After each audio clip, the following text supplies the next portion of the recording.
oversee all of our supportive housing, as well as our shelters and our Connection Day program. This is one of 10 buildings that we operate. We operate permanent supportive housing for people that were formerly homeless, typically for very long periods of time, have multiple different kinds of disabilities, and have not been able to sustain permanent housing without support. So we have lots of support, like Ethan and other folks in our buildings. This is one of many buildings that we operate. We have about a bit over 1,000 units of housing, and we're developing more all the time. We're opening another building in November in the Inner Bay neighborhood, and we're also right now launching a 175 unit housing project in scattered site setting, where we're going to help folks lease apartments in the market, in the private market, with some permanent or long-term rental subsidies. So we do all sorts of different kinds of housing and survival services as well in our shelters.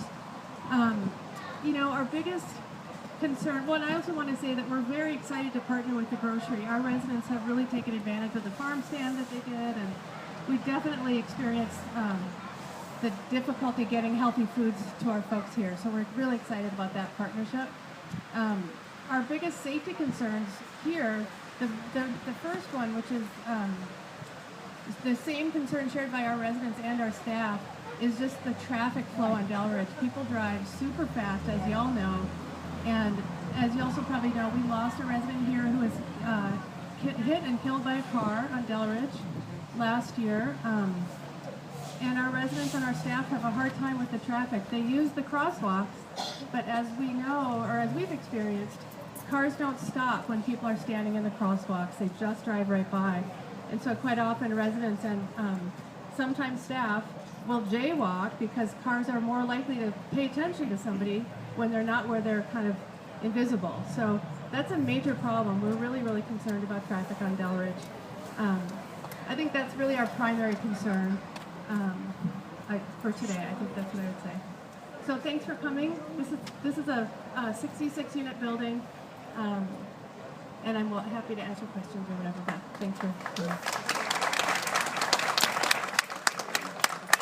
Thank you, Margaret. And now I'm going to turn the microphone over to Mayor Murray to make some closing remarks before we head back to the school.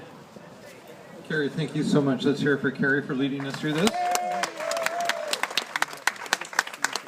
So again, thank you for taking a beautiful Saturday and spending time with us. We sure learned a lot. I mean, we heard what a great neighborhood, what great spirit, but you have some challenges. We heard about what we hear everywhere in this city about crime, particularly drug-related. We heard about the traffic and transportation issues. We heard about the issue of the grocery here and the need that there's a food desert here. And probably something we heard more clearly than in any other neighborhood is the issue of drainage. So there are other issues that we heard that I'm not going to go through the whole list. But we're going to work with you. That's why the department heads are here. We'll sit down, we'll look at how we move forward, we'll look at how we partnership so we can take a great neighborhood with a great spirit and make it even a better neighborhood.